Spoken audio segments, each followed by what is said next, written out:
Today I'm going to show you 5 journals that I recently finished, and I'm going to show you a learning experience at the end in watercolor. A learning experience for me and maybe for you too. Please hit the notification bell so that you'll see all of my videos as I make new ones. And thanks for subscribing. It helps. Now today, this is my little girl's journal. I used a doily that's very similar to what you see that women probably from the 50s made, and I used that for the cover. And I also just used a book with some cute little girls on it. Now these 5 journals, are pretty plain considering the way that I usually make journals. But I think they're filled with lots of interesting things like this French magazine. I had some inserts from that. I have semi-color coordinated them. What I did was I took a pile of 8 by 8 pages that I had made probably a year ago in anticipation for a day when I didn't feel like cutting out all my papers and my signatures to the right sizes. I made some 8.5 by 11s and some 8 by 8s, and I put them aside so that I would have a stack of them so that I could just pull from them instead of having to stop and cut. And then I could just keep my journal making process moving along without having to do that measurement piece, because I already had done it previously. I just felt like measuring that day. So it made it easy to make these 5 journals really quickly. So this first one, again, it's plain and simple with some colors, and you can buy it on eBay at Bradsboots.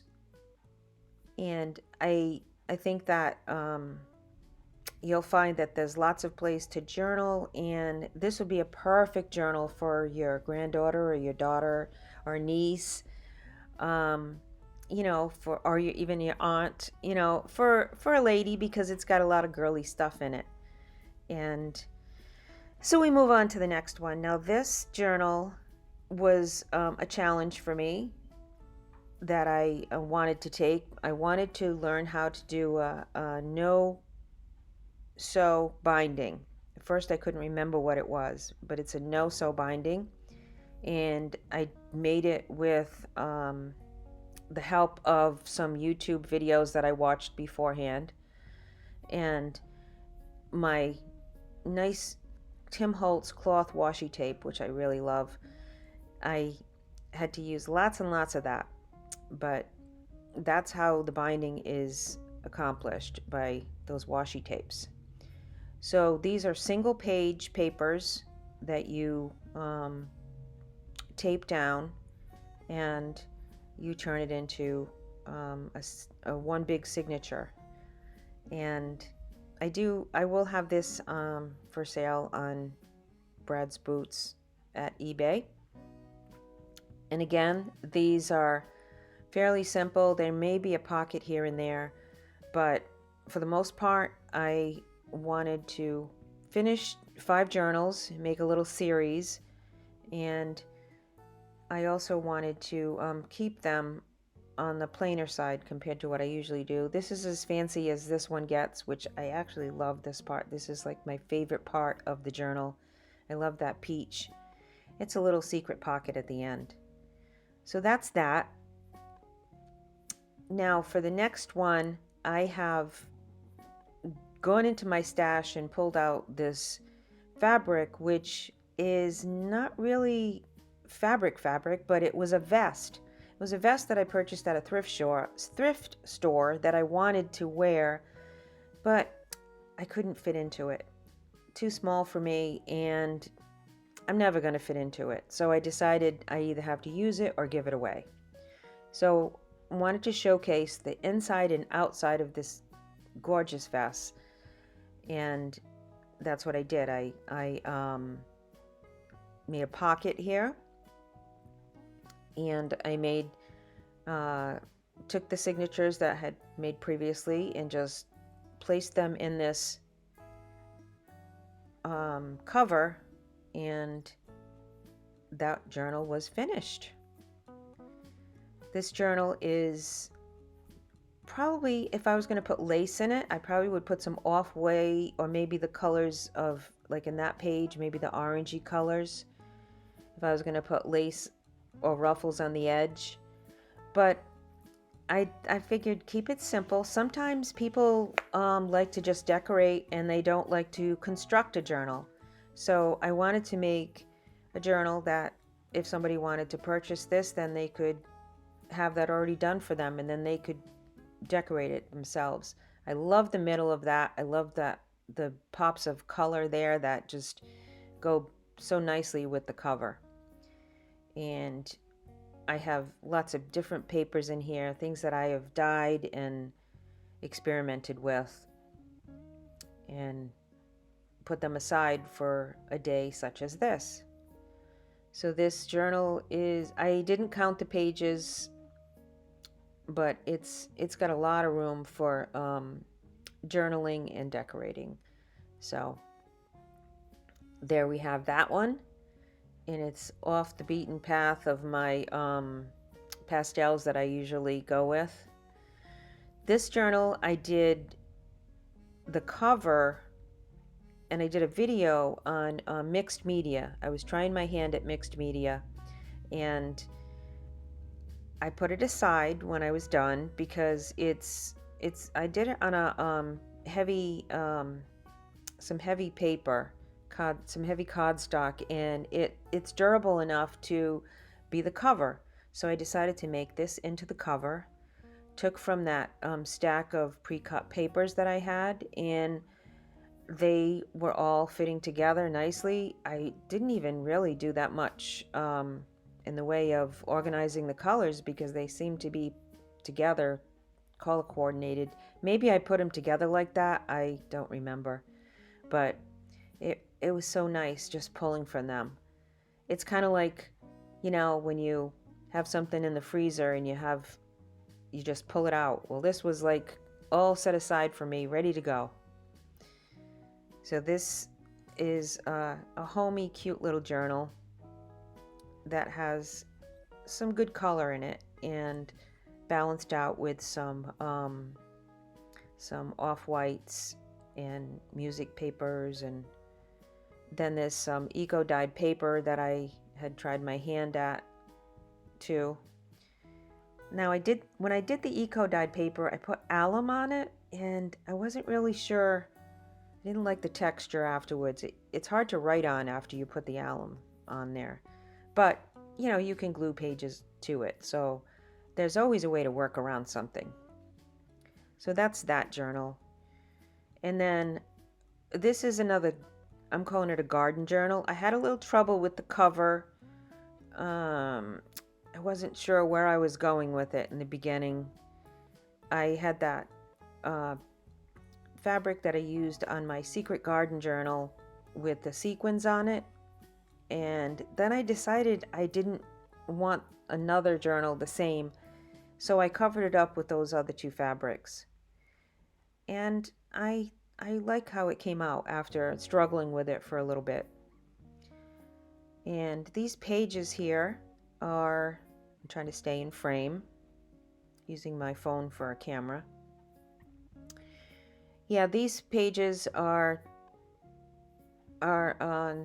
nicely coordinated, I think. I have this doily that I put in there, a nice cotton doily that somebody crocheted one day, which was a nice thought that I think about. Somebody made that.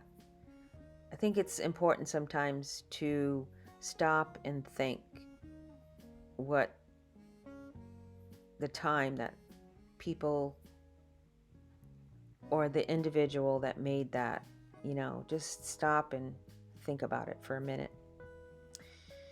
So wandering off onto the end of this journal, I used some Peter Rabbit papers, and so this could be like kind of an Easter journal that's not a lot of pastels in it, if that's what you like. Or it could be a garden journal.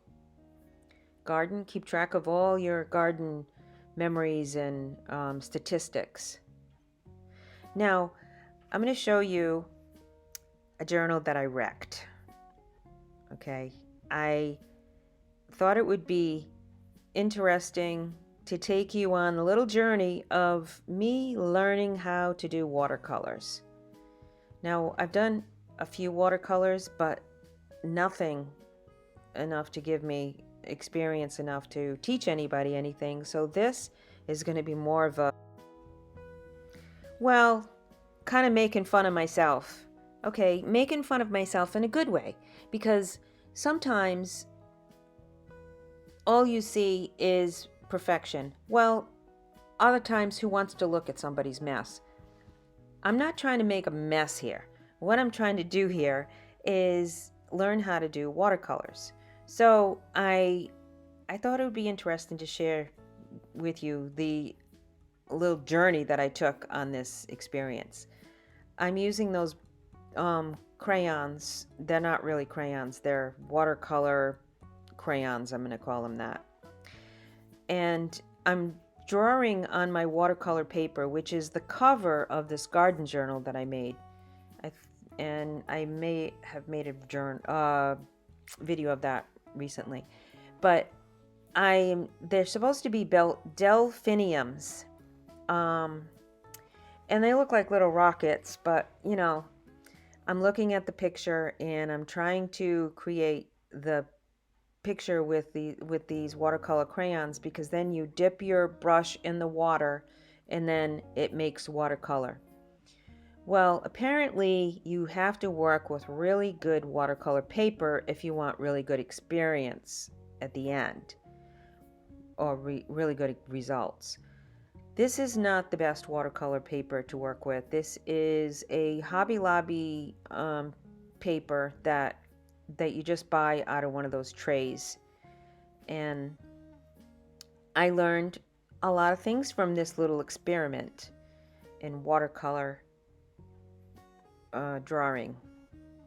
And that is that this paper is not the best for it. I still have not learned perspective as far as when you're drawing or painting. You're supposed to have like the bigger thing in the front and then the smaller thing out in the distance. I haven't been able to grasp that, and so I keep trying with my experiments, but you know, this is what I came up with. So I start with my watercolor paintbrush. It holds water in that blue spot, that blue area. There's a reservoir for water, and you have to kind of keep squeezing it and letting the water out. Well, that worked for about 30 seconds for me, and then I was done with that. I had to change to a different brush. So moving on, I'm trying to make lemonade with lemons here. I'm not liking how I drew the picture, but I'm trying to stay with the process. Yeah, I also had to move on to getting out different that watercolor palette, which I don't have expensive watercolors, although that watercolor intense block crayons over to the side there, those are pretty expensive. My son got me for Christmas a couple years ago. But this watercolor, like when you tap around the edges, and usually when that magical thing happens, when you tap the edges with watercolor and then it kind of oozes into the center, well, that didn't happen with this. I think it's because of the paper. So I kept tapping into the colors of the watercolor palette, and I'm saying to myself, this isn't coming out right. This isn't coming out right, but stay with it, kind of like mixed media. And I don't know, I don't like how it came out. Adding color, adding darker color, hoping for the best, not working, not coming out the way that I want it. So I figure, add a little black to highlight the stems, highlight the flowers. Maybe that will do something for it. And it almost feels like it's doing okay. But I'm not liking how big the flower is in the center and how skinny the leaves are. And now, I know now that I have wrecked this cover. Depending on how you look at it, I guess.